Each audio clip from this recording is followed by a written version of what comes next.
জুলাই যোদ্ধাদের তালিকা, জুলাই যোদ্ধাদের পুনর্বাসন যারা করতে ব্যর্থ হয়েছে তারা কিসের সংস্কার করবে?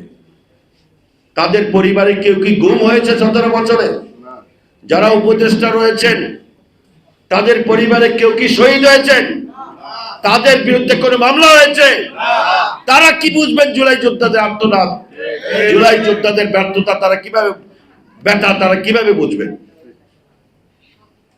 যদি জুলাই যোদ্ধাদেরকে সম্মান করতে হয়, জুলাইয়ের শহীদ পরিবারকে যদি সম্মান করতে হয়, যদি জুলাইয়ের প্রতি শ্রদ্ধা নিবেদন করতে হয়, তাহলে সারাটি বছর যারা গণতন্ত্রের জন্য লড়াই করেছে, জীবন দিয়েছে, গুম হয়েছে যেই দলের নেতাকর্মীরা লক্ষ লক্ষ মামলার শিকার হয়েছে, সেই দলকে এই দেশের মানুষ একটি অবাধ সুষ্ঠু নির্বাচনের মধ্য দিয়ে রাষ্ট্র ক্ষমতায় নিয়ে জুলাই যোদ্ধাদের প্রতি যথাযথ সম্মান করার জন্য এই দেশের মানুষ প্রস্তুত। সেই কারণে বর্তমান বাংলাদেশে এখনো তথাকথিত কিছু বিষয় নিয়ে এই নির্বাচনকে বানচালের ষড়যন্ত্রে একটি মহল লিপ্ত।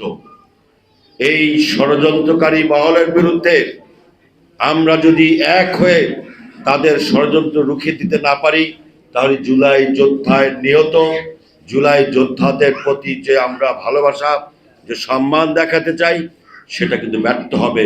এবং জুলাই যোদ্ধাদের যেই আর্তনাদ, যেই চেতনাবোধ, যেই চিন্তা করে এই দেশকে গণতান্ত্রিক বাংলাদেশে রূপান্তর করতে চেয়েছিল, সেই চিন্তা চেতনা ব্যর্থ হতে পারে।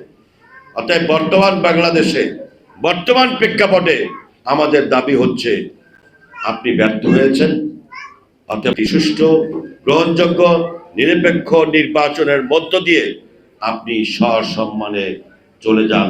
পিছনের দরজা দিয়ে সেফ এক্সিট খোঁজার দরকার নাই। পিছনের দরজা দিয়ে কারো হাতে পায়ে ধরার দরকার নাই। সুন্দর গ্রহণযোগ্য নির্বাচনের মধ্য দিয়ে যদি জাতির সামনে প্রমাণ করতে পারেন যে আপনাদের উদ্দেশ্য সৎ, মহৎ এবং সততার সাথে সম্পন্ন করতে পেরেছেন, সেফ এক্সিট দরকার নেই। এই দেশের জনগণই আপনাদেরকে সেফ এক্সিট দেবে।